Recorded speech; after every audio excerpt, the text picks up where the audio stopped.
Good evening, I guess. It is 9:05 on August 1st. This is the Snowflake Sports Podcast. I'm your host, Dan.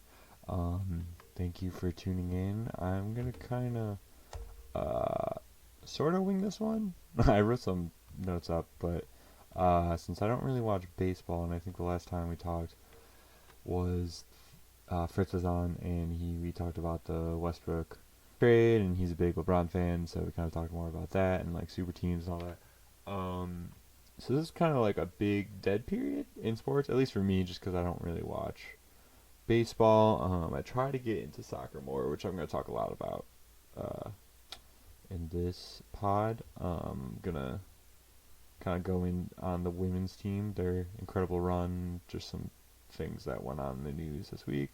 I did watch the LA Galaxy LAFC game, I think about a week ago or so. Maybe more than that, Jesus Christ. But yeah, I'll go dive into that. And then football's back. The Hall of Fame game is tonight. I think the Broncos are up 7-0 on the Falcons as I'm recording this. Not really interested in watching this game. I heard that no one important was playing, and like the first quarter's over, so like anyone important would just be benched anyways. So, but I guess in other news, Chris, I guess just with basketball, just to do one little quick thing, just to keep it relevant. Chris Paul remaining at OKC for now. He pretty much couldn't be traded just because half the teams or half the players signed new deals, so you can't trade for that player, or that player can't be traded until like December 15th or something like that. Um, so he was kind of stuck in the middle, and there wasn't really anyone with cap space. Like his contract is gigantic. I think it's 3 years, 120 million or something. So, I mean that's how he got traded to OKC was because they basically just matched Supermax with Supermax, and like other people that had Supermaxes weren't there. I was It was weird to see that he wasn't like Miami has a bunch of like they could have given him like Dragic.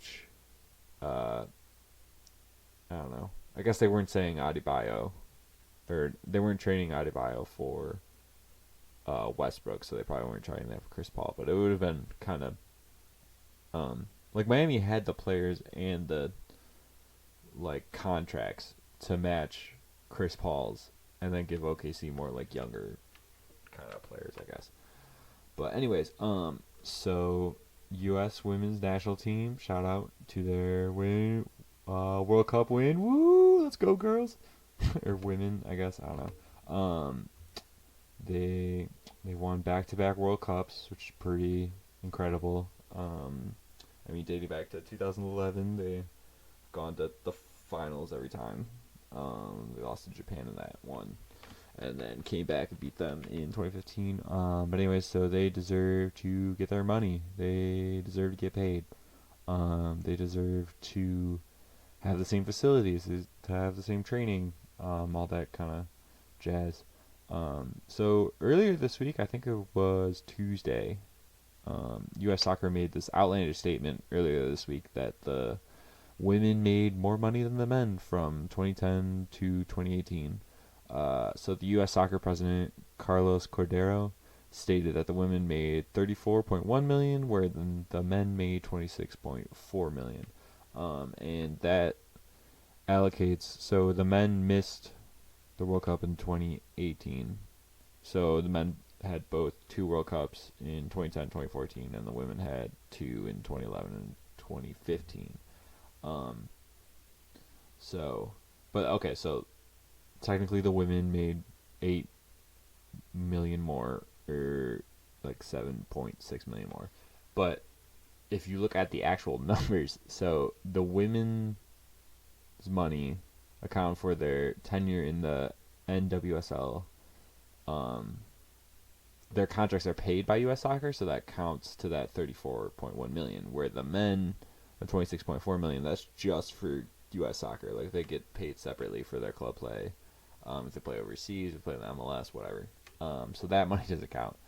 And if you count that money for the women team over that 8-year span from 2010 to 2018, they made about 7 million alone from the NWSL. I think it's like 57 grand to 70 grand a year. I think like Haran or um like Alex Morgan can make like 100 grand or something from a year. So but if you combined like the 23 women roster, who I assume they all play in the NWSL, maybe not, but um that counts for 7 million alone. So basically they're on par with what the men make. Once you like, the women would have made point 0.6 more, whatever. That's kind of like chump change.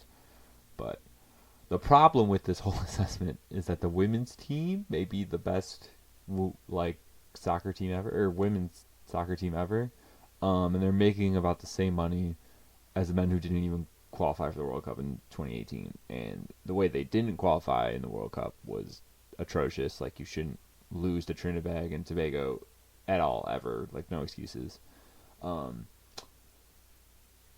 So like the women made the finals for 3 years in a row, and the men, okay, they didn't qualify in 2018. They were bounced from the round of 16 in 2014 and 2010. So I mean the results are just not the same. It's the fact that the women have to win all the time to compete with the team that's like maybe 20th in the world in the men. Probably worse now because they can't beat a B-side Mexico team in the Gold Cup final. That's another discussion. But, and I think, I want to look this up. I'm pretty sure it's true. But since the World Cup started in 1990, the women, or the U.S. women's national team, have not come in less than third place. So like they've at least come in third, and I think they've made most finals. I'm just looking up right now. Yep, that is completely true. So they pretty much have only, and then granted, so there were 12 teams in 91 and 95, then they moved it up to 16 in 99, and then they moved it up to 24 in 2015. And I think I think they just announced that they're moving it up to 32 for 2023. But yeah, so like they've been amazing. And granted, like the competition isn't as great as the men. Like the sport's just not as popular overseas. But like I think they're making ground though. Like Australia had that really good forward. The France team was like pretty deep. Like England was pretty good. Like these leagues overseas are getting more popular, and they're getting better training. So like their teams are getting better. So, but I mean it's nowhere near the competition that the men face. But they just deserve to get paid more. We'll kind of see more as this rolls out, just because there's going to be a lot of legal stuff being thrown around. And also just with this money thing, they also want more focus on training, more focus on like development in the youth stages, like more money going to the coaches for those like I guess not ODP, but whatever they do nowadays. But yeah, pay their money. Anyways, to the actual World Cup that they did, the run that like Megan Rapinoe, Alex Morgan, Carly Lloyd, and Toby Heath had over the 8 years or so is amazing. Like, it's absolutely incredible. I still remember watching the 2015 final when I was at a bar. I forget where. I was with my family somewhere. Maybe like Cape May or something. I don't know. And I remember Carly Lloyd hit this monster ball from like 40 yards away.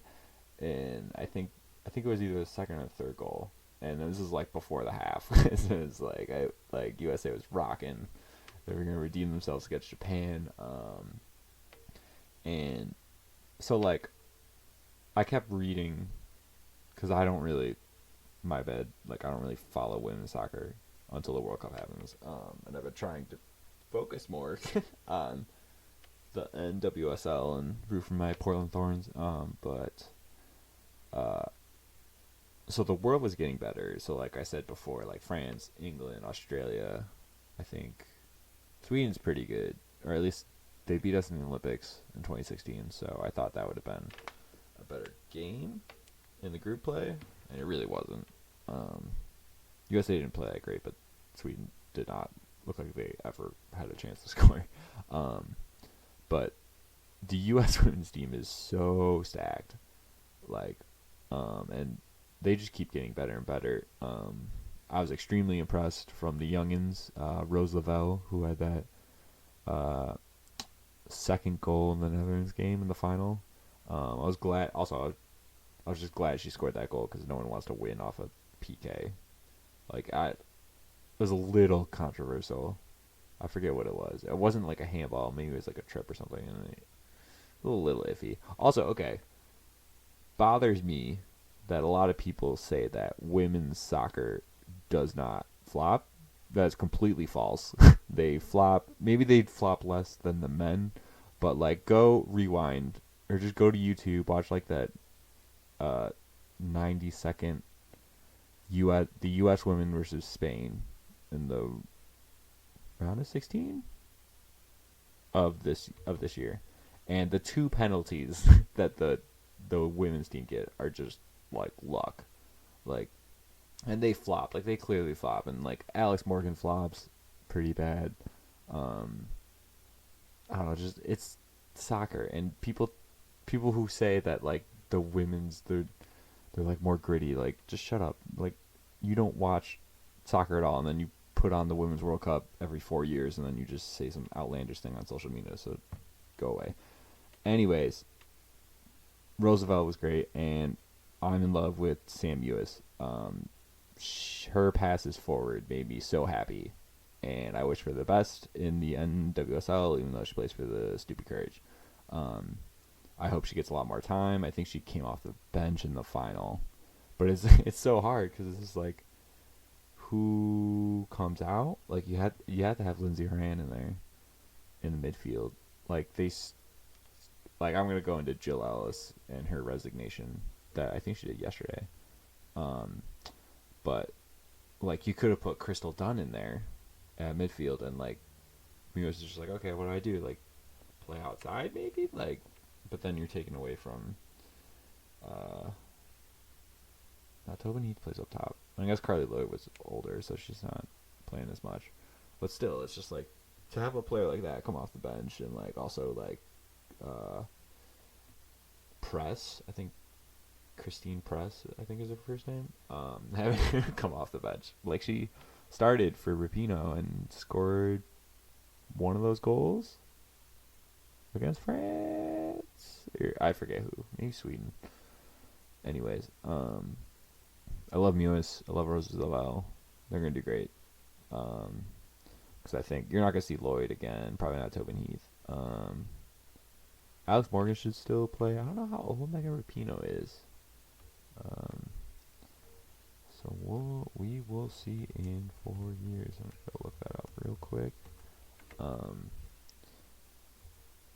She's 34. Yeah, I doubt she'd play again. Well, I don't know. Carly Lloyd, I think, was like 37 this year.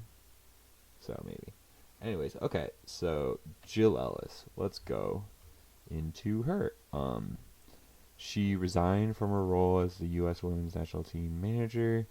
I'm not a big fan. A lot of people that follow women's soccer much more deeply are not fans of her. So she's made some very ill-advised decisions personnel-wise. Like she literally benched Lindsey Horan in the knockout stages, who is arguably the best midfielder in the world. Like this would be equivalent to like benching Messi, or like who's like like Luka Modric. Like like just like okay, we're in the final, we're playing, France. We're gonna bench Modric because we just believe that someone else is better, like whoever the fuck that is. That's like how bad Jill Ellis has been. And they played really conservatively against France and England. I thought they also against Spain too as well. And they could have easily lost to England if Nair doesn't save that penalty kick at the end. Um, and so one thing though, so like Crystal Dunn playing at right back, um, actually did work. It doesn't make any sense like at all. And you could list like you could find other stuff. I think they played Buis as like a wing back, like almost like a stopper kind of midfielder, and she plays more forward, obviously with the way that she passes. And so like playing Crystal Dunn at right back just doesn't make any sense because she's more of an attacking midfielder. But it kind of worked. Like she played good defense and they kind of held up. They had flaws playing like in the air, pretty much. I think that's how England scored that first goal. But we're gonna have flaws in any team, and this team had like very little. So also I want to apologize for doing this so late. I should have done this when this was actually happening, but I mean it was a good time because it's just like dead period of just stupid baseball. Anyways, okay, I watched the LA Galaxy LAFC game, I think 2 weeks ago. I want to say 2 weeks ago. Yeah, let's go with that. And this is really the first MLS soccer game I've watched this season, but boy, it was an exciting game. I laughed too because when they called it El Traffico to go on the play of El Clasico in Madrid, which was fantastic. I love it. Stupid LA in there, dumbass traffic. Anyways, going into this game, I assume the Galaxy were the better team since they normally are over the years. Like they have Ibrahimovic, they have Dos Santos, and I don't think they have what's his face, Yassi Zardes. I don't think plays there anymore. I did not pronounce that right at all. But yeah, so and then when I checked the standings, like at the beginning of the game, like LAFC is in first by like a wide margin, like 15 points or so. I was like, what? Like they lost 2 games up to this point. Spoiler alert, they lost. So like Galaxy won 3-2. And I turned this game off in the 90th minute, and it was 3-1, and they scored like a ridiculous. Like LAFC scored a late goal. And so like they lost twice, and I think they played like 20 games, which is crazy. And at the beginning of the game, they really enjoyed like playing wide, playing fast, like trying to get the ball to Carlos Vela as much as they could. They got a penalty kick at the beginning. I thought it was valid. I think Taylor Twellman, I can't say his last name. God damn it! I need to watch more soccer so I know this guy. He's like the famous announcer. He's my favorite too, and I can't say his name. Taylor Twellman, whatever. But yeah, they played outside and they got that penalty kick. Taylor thought that it was kind of soft. And was like, he still like tripped him. Like he still put his leg out. Anyways, he knocks it in. Pretty much from there on out though, LA Galaxy kind of dominated more possession. And I guess so before the game, Zlatan was talking a bunch of trash to the LAFC team that no one can guard him. That he's going to have like a great outing this game, like in this new rivalry that they're trying to do. And fortunately for him, he lived up to his talk and played an absolutely perfect game. Like he scored a hat trick, and he was pretty much the focal point of the Galaxy's entire offense. Like it was basically just like, hey, we're gonna try to keep the ball as much as possible, and we're just gonna throw it to you when we want, and you're gonna do your thing and score hopefully. So, like other midfielders like Dos Santos, they would be able to control the ball long enough and then pass it to Ibrahimovic, and then just like okay, do some moves. And his second goal was sensational. I forgot who passed it up to him, but he basically kicked it over his defender and then one-timed it in midair to score the goal from like 20 yards out. Like, it was honestly one of the best goals I've ever seen like live in my life. Maybe that, I think Robin van Persie 2010 goal in the Netherlands, where I mean, he didn't like volley it over someone, but he volleyed it from like the corner, and like it like bent to the corner of the upper 90s, and I was just like, like, like that. And that crazy. That's like 9 years ago too. But anyways, so Galaxy pretty much dominated this game from there on out. Even scored all 3 goals. Uh, like I think so. I don't.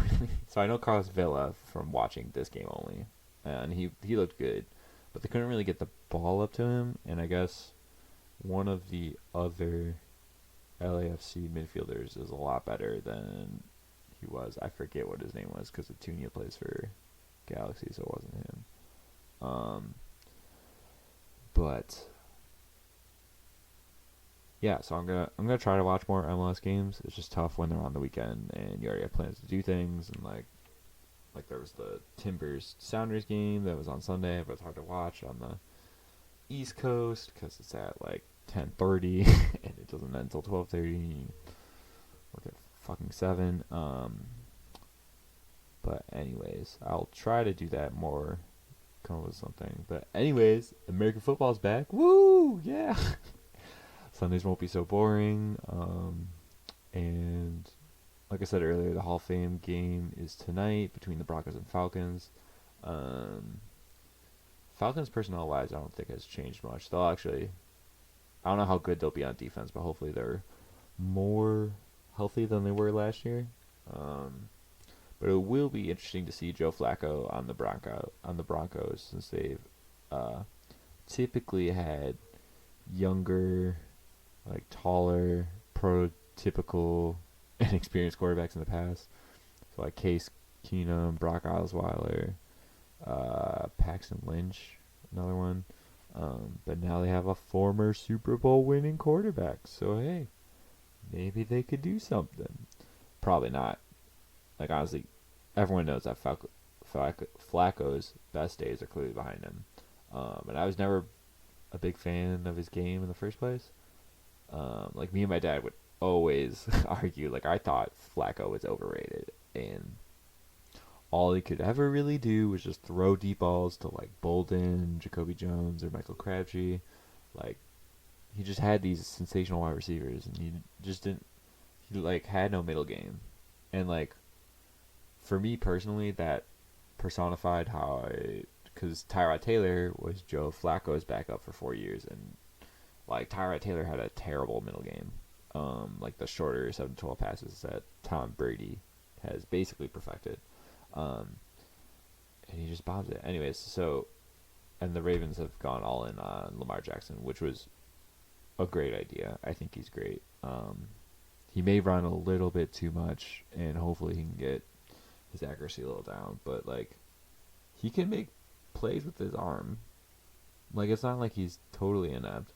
And it's just like the ground game, you have to play to both factors, so it just opens up more fields. You always have to have like a linebacker spy him. So yeah. And then so earlier this week, AJ Green goes down practicing on a shitty field in Dayton, Ohio for the 100th season of the NFL. So I think he tore like some ligaments or something. Like it's not good. Like fantasy team owners beware. And Tyler Boyd, aka the Buffalo Bills playoff drought savior, along with Andy Dalton, woo woo, circle the wagon. Said that the field was terrible, and there were also reports that there were pebbles on the field.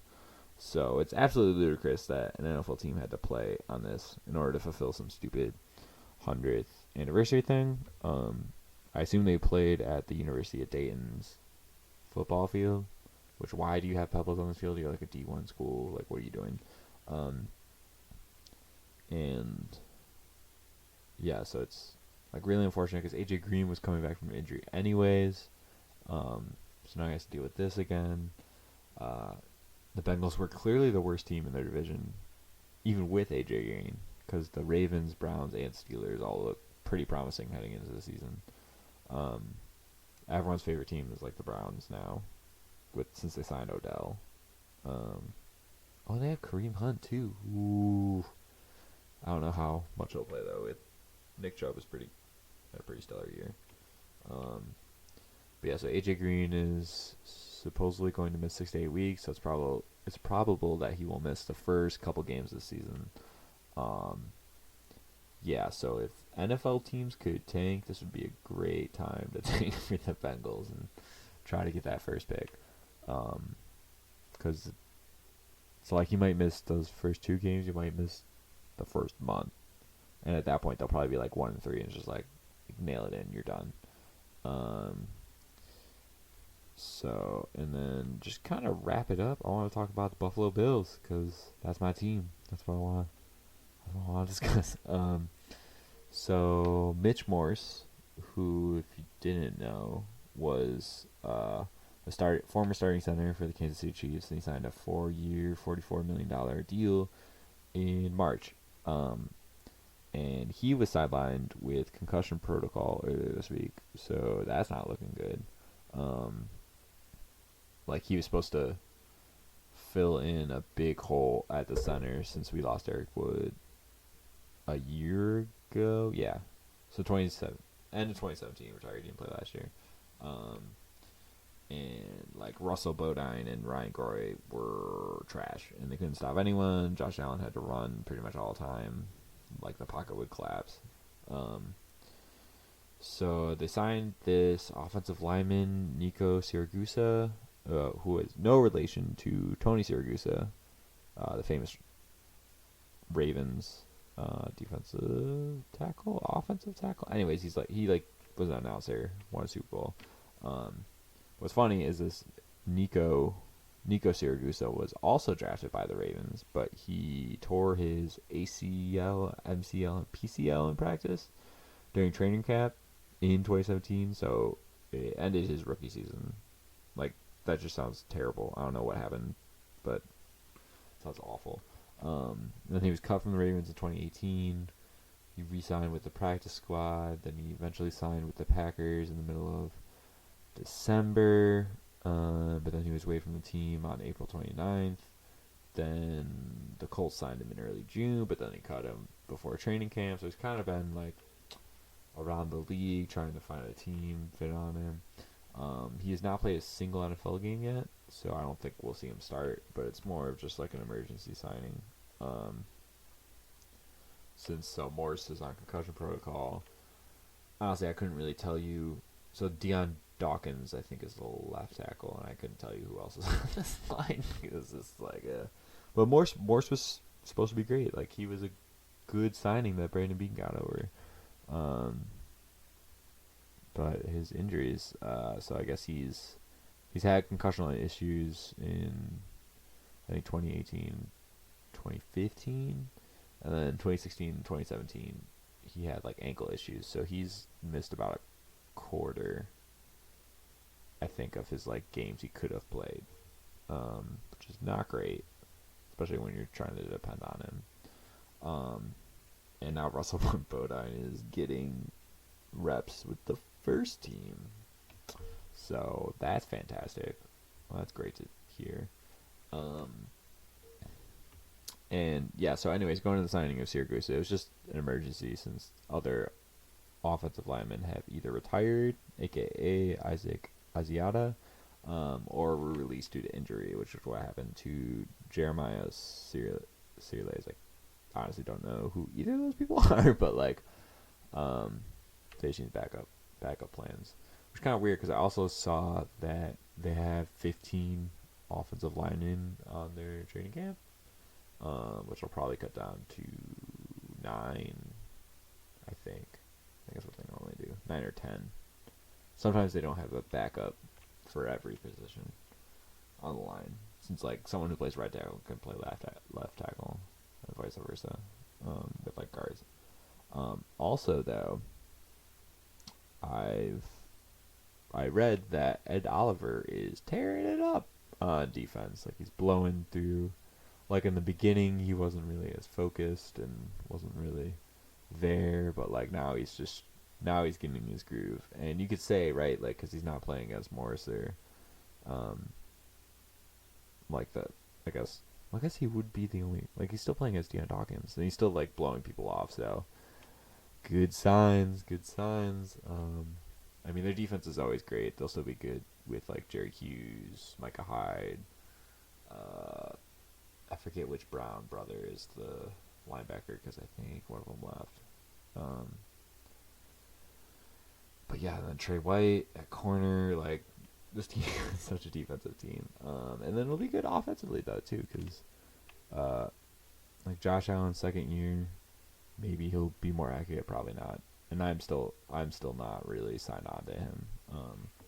You're gonna have to play him because you drafted him so high, and but you gave him, like, Brandon Beane did great this offseason. I thought, like, you got Cole Beasley who could eat up the middle, for their wide receiver, and John Brown who can run real fast, and kind of get outside, and then I'll compliment Foster and Zay Jones, because Foster and Josh Allen had a great chemistry, and I think Zay Jones, he's got to emerge at some point. Like, second round draft pick, you should probably be better than you were.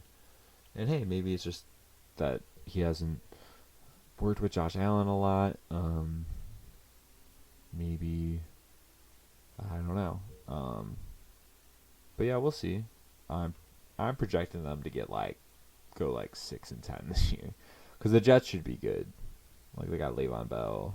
Darnold's gonna be, I think, better than he was last year. He shows the promise. And the Pats are always good. I don't think the Dolphins will be great. They're like basically in tank mode. I'm saying like 6 wins. 6 wins for the Bills. Like a 5.5 over, and then 6.5 under. But yeah, that's pretty much gonna wrap it up for this week. Hopefully, I'll record next weekend. I think there'll be more football related things, and hopefully, I'll watch some actual soccer games as well. But thank you for listening, and have a wonderful day.